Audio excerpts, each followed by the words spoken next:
제가 책을 다시 들추지 않고 지난 여름에 읽은 책 중에 좀 재밌었던 거를 즉흥적으로 얘기를 하려고 하는데요.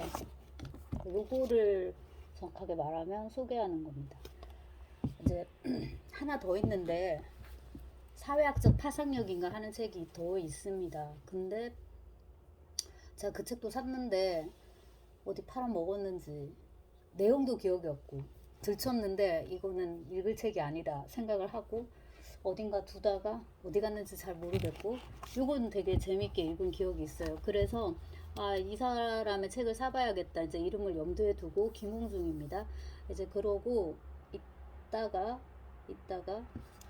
네, 최근에 나온 이제 책은 은둔기계인데 이것은 아마 그 김홍중 나름으로는 뭐 니체나 뭐 키에르케고르나 그런 식의 어떤 아포리즘적인 좀 깊이 있는 글쓰기 그런 거를 꿈꿨던 것 같아요.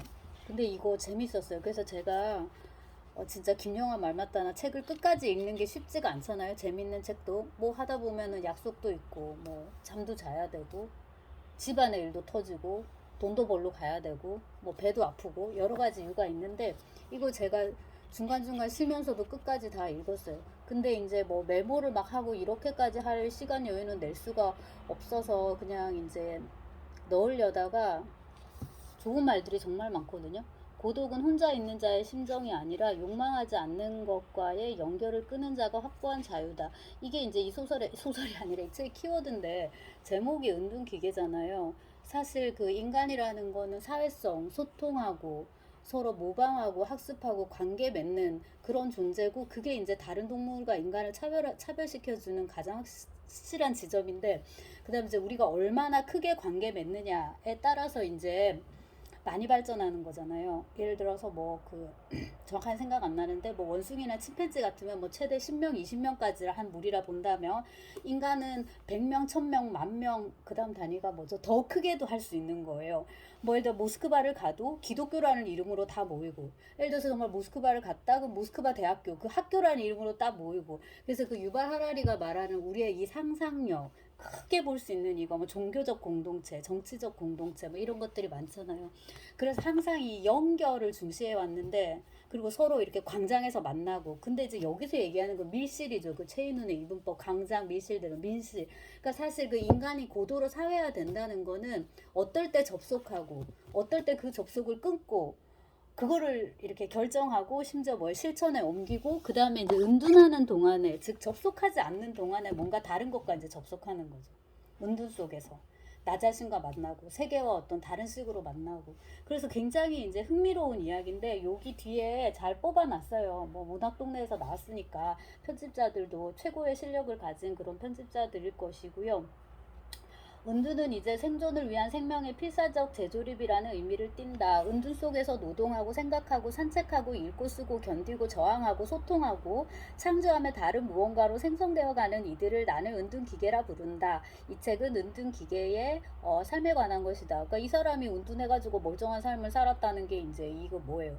이거 책을 통해서 이제 증명되는 거죠. 게다가 이제 서울대 교수기 때문에 뭐 밥 먹고 사는 것도 아무런 문제가 없고 근데 여기 이러저러한 이제 그 이 단상들을 아포리즘들을 나름대로 이제 주제를 정해가지고 배치를 했는데 저는 아이에 대한 이야기도 좀 재미있었고요. 그 다음에 영화 버닝 있잖아요. 그거가 되게 재미있었나 봐요. 그래서 버닝에 대한 이야기도 많고 그 다음에 자기 책 읽고 쓴 거 메모한 거 그런 것도 이제 잘 적절하게 배치가 돼 있는데 시몬느 베이유 중력과 은총이 인용이 되더라고요. 근데 제가 가만히 생각해보니까 그 책을 제대로 안 읽은 것 같아서 좀 시간이 되면 읽으려고 일단 주문을 해놨는데 그렇고 아이에 대한 이야기를 보면은 확실히 엄마가 쓴 건 아니라는 느낌이 들어요. 근데 김홍중 아이가 있습니다. 그 뒤에 더 나왔는지는 모르겠지만 제가 자주 가던 커피숍에 이 김홍중 선생님이 오셨어요. 그는 나를 모르겠지만 나는 그를 이제 아니까 눈여겨봤는데 한날은 애를 데리고 왔더라고요. 남자아이였고요. 한 17살? 7, 8살?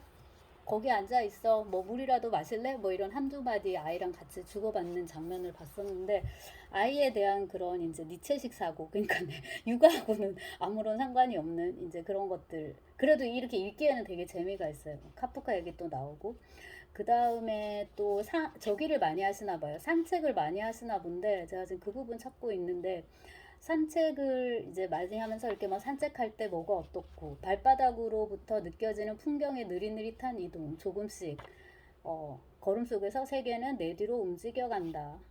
이런 것들 요런 거요. 산행을 마치고 내려오다가 늑수그려한 중년 남자가 길거리에 주저앉아 담배를 피우는 것을 보았다. 낡은 구두, 긴 머리칼, 피로에 젖은 남루한 행색이다. 실패와 방랑의 분위기가 그를 감싸고 있다. 나그네 혹은 구도자의 인상을 풍기는 사람이었다. 이런 관찰들이 되게 좋잖아요. 이걸 이제 이렇게 언어적으로 기록을 한 다음에 그 다음에 이제 뭐를 해야 돼요? 그러니까 일단은 무조건 쓴다. 이렇게 이제 기록을 하는 거죠. 쓰고 이제 이 양반은 물론 소설가가 아니니까 이걸로도 아주 좋은 이제 책이 되죠. 예, 책이고 이제 좋아요. 좋은데 꿈에 대한 이런 것도 좋고 이것들을 이제 묶어가지고 뭐를 해야 하는 거예요. 이게 이제 스토리를 엮을 수가 있으면 되는데 니클라스 루만도 나오고. 그 앞쪽에 있었던 것 같은데 산책을 하고 내려와서 자기가 그 메밀국수인지 뭔지를 먹나 봐요. 그것도 되게 짧은데 요런 식의 이제 한 토막인데요. 인상적으로 이제 잘 쓴 거예요. 되게 인상에 남아서 어디 소설 같은 거 쓸 때 조금 베껴오면 좋겠다는 생각이 들고. 그 다음에 이제 꿈에 대해서 또 쓴 것도 나름 재미가 있고. 예. 가을 햇빛, 뒷산의 오솔길, 산행, 내려오는 길에 막국수와 커피. 이 연결을 실행할 때 은둔기계는 행복하다. 은둔 속에서 우리는 행복의 느낌을 수집한다. 행복을 지각하고 기록하고 향유한다. 은둔기계가 추구하는 것은 죄책감이 동반되지 않는 행복을 누리는 것이다. 무슨 행복을 누리는데 또 죄책감이요. 그러니까 아무튼 다 좀 막 그 뭐 생각이 많죠 다들. 근데 생각이야 다 많은데 그걸 이제 어떤 식으로 이렇게 언어적으로 조합하느냐 이제 이게 우리 인문학도들은 과제인 거잖아요. 그런 거를 되게 잘 하셨어요. 그래서 사회학자 김홍중이 시도한 지적인 에세이 이렇게 제가 이거 편집할 수 있으면 이거를 썸네일로 넣었으면 좋겠는데 제가 그거 편집할 줄은 몰라가지고 근데 뭐가 또 있냐면 이 사회학자 김홍중의 전생의 아바타랄까 그건 이거예요. 김중인데 이게 이 양반이 아마 그 프랑스로 유학 가기 전에 아마 썼을 것 같아요. 그리고 이제 시집 자체는 돌아와서 학위 받고 돌아와서 아마 강사할 때 이제 이렇게 나온 것 같은데 그리고 이제 대구대 있다가 뭐 서울대로 왔죠. 71년 대전 출생이고요. 뭐 요런 저런 양념입니다. 거미는 이제 영영 돼지를 만나지 못한다. 이 얼척없는 뜬금없는 제목은 뭐냐면 저의 머리도 오늘 이쪽만 절로 가고 있네요. 이거는 바로 잡을 수가 없어요. 전 드라이를 하지 않는데 이게 해도 길이 들지 않기 때문에 자 근데 이때 이 거미하고 돼지가 이게 뭐냐 하면은 이게 이상의 단편소설 지주회시예요. 근데 그 단편 자체는 그 날개하고 비스름하게 뭔가 술집 여자 나오고 그런 연애 얘기고 그냥 우리가 아는 그 이상의 그런 스토리인데 거기서 이제 메타포로 이상이 거미하고 돼지를 썼나 그랬던 것 같고 한자를 일부러 또 한껏 그 멋을 부려가지고 현학적으로 그렇게 이제 이상이 했단 말이에요. 그거를 가지고 와서 자기 시에 이렇게 쓰는데 오랜만에 다시 읽어봤지만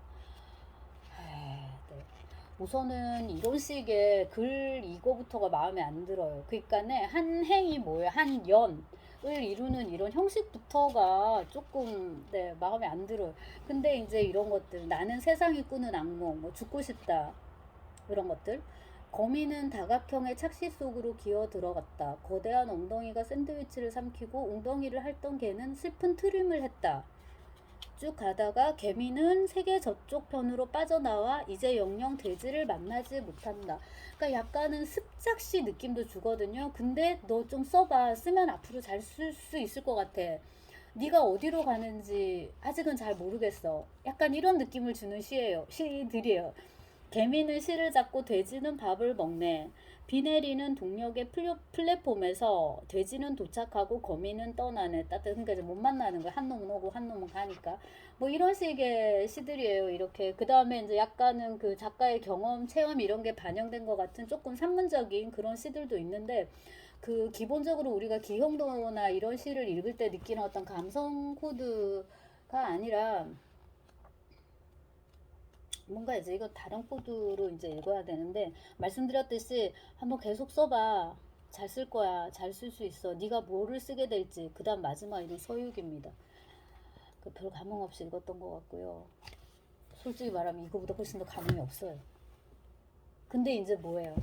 이런 식의 어떤 글쓰기를 통해서 이제 독자들을 감화시키고, 참 사회학자니까 사회학적으로 또 이렇게 뭔가 학적인 그런 걸 이루고, 그 다음에 이제 이런 식의 에세이를 통해서 또 이런 우리의 이런 지적인 허영심 이런 걸 제대로 만족시키려면은 이 시인 김중, 그러니까 전생의 시인 김중이 있었어야 됐다라는 거고, 네, 필명도 좀 이름에서 혼자 하나 빼고 김중. 네, 자, 그래서 요것은 제가 이제 김홍중에 대한 관심에서 찾아본 것이고요. 이거는 여러분들도 읽을 만한 저기가 있을 거예요. 그리고 지금 제가 시집이 저 방에 있어서 안 갖고 왔는데, 이 김홍중보다는 좀 많이 젊은 세대로 한 10살? 더 젊나? 아무튼 세대로 그 오은이라는 시인이 있습니다. 거기도 이제 지금 사회학 공부를 하는 것 같진 않네요. 근데 아무튼 사회학과를 나와서 이제 이렇게 하고 있고요. 시를 쓰고 있고, 그 다음에 무슨 방송 같은데 인터뷰 많이 하던데 좀 이게 돼요. 방송 그런 재주가 있어요. 그 있고요. 그 다음에 이제 신보선이라고, 거기도 똑같이 사회학자로서의 정체성이 있습니다. 번역도 하고, 책도 그 번역도 하고 책을 썼던가, 아무튼 사회학자로서 뭔가 글들을 계속 쓰고, 그 다음에 시도 쓰는데, 시도 쓴다고 말하기에는 시를 잘 씁니다. 산문집도 있고, 제가 사보지는 못했는데 시집은 이제 이렇게 수시로 이렇게 보는데, 그런 식으로 이제 그 사회학 졸업하고 사회학을 전공한 이 좀 빛나는 뭐라고 해야 되나 지성들이죠. 그리고 이제 그 장기야, 네, 한 개도 부럽지가 않아. 난 괜찮아. 니네들 자랑하고 싶은 거 있으면 자랑해. 난 한 개도 부럽지 않아. 또 뭐예요? 가만히 있으면 되는데 뭘 자꾸 하려 그래. 그래서 이제 2022년에 공중부양 이번에 앨범을 낸 뭐 장기하라든가, 그 다음에 이적이라든가 뭐 많은 또 재주꾼들이 있죠. 저도 제자 중에 사회학과를 나온 똘똘한 애가 있었는데 뭘 하는지 모르겠네요. 자, 아무튼 이제 추리소설 쓰고 싶어 하는 것 같았는데, 자기 꿈을 이렇게 밝히진 않았지만, 창작이라는 게 아무에게나 허용되는 게 아니라는 거를 이거 보면 느껴요. 이렇게 똑똑하고 엄청나게 성실해요. 이 은둔기계 보시면, 정말로 열심히 책을 많이 읽으시고, 이제 우리한테는 책을 읽는다는 건 자랑이 아니잖아요. 그게 직업인데, 책을 읽고서 나의 글을 제대로 구축할 수 있어야 되는데, 그 점에서 굉장히 훌륭한 어떤 전범이라고 할 수 있을 것 같고, 이렇게 이제 공부를 꾸준히 해가지고 또 이렇게 묵직한 뭐 연구서를 또 쓰면, 네, 좋겠죠. 그럼 뭐 제가 파상력은 말씀드렸듯이 읽지 못했지만 어쨌거나 사진은 아닐까 이제 싶습니다. 네, 여러분한테는 이 책을 권합니다. 지금 안 그래도 그 SNS 때문에 많은 피로감들을 느끼실 건데, 그냥 저처럼 카톡 하지 마세요. 저는 카톡도 안 하고 인스타도 몇 개 사이트가 궁금해서 깔았다가 내가 아무것도 올리지 않았는데 갑자기 막 많은 사람들이 찾아오고 막 팔로워가 엄청 많아지는 게 무서워가지고 이제 삭제를 했는데, 그 삭제한 이유 중에 뭐냐면, 이 은둔기계의 핵심은 뭐냐면 내가 은둔할 수 있는 어떤 용기와 능력이 있어야 되는 건데, 인스타그램 그 전에 카톡도 마찬가지고, 그거를 깔아놓으면 무서운 거는 남이 아니고 나 자신이에요. 계속 들어가서 사람들 검색해보고, 어머 얘 좀 봐, 얘도 교수 됐네. 어머 얘 좀 봐, 얘도 또 신갈이 나왔네. 어머 얘 얼굴 예쁜 것 좀 봐. 어머 얘 좀 봐, 이 애 건강한 것 좀 봐. 어머 얘는 애가 벌써 서울대를 갔네. 자식이 서울대를 갔네. 막 이런 거 보면서 제가 더 스트레스를 많이 받는 거예요. 그래서 사실 이 은둔 기계라는 거는 어떻게 보면 이 은둔한다라는 것 자체가 대단한 용기와, 특히나 요즘 사회에서는 대단한 용기와 또 능력도 있어야 되죠. 그냥 은둔해가지고 굶어 죽으면 안 되니까 적정한 정도의 수입과, 그 다음에 내가 은둔해 있어도 뭐 연락이 온다든가 뭐 일자리가 들어온다든가 이런 게 필요하니까, 아무튼 키워드가 될 수 있는 거예요. 한번 읽어보시기 바랍니다.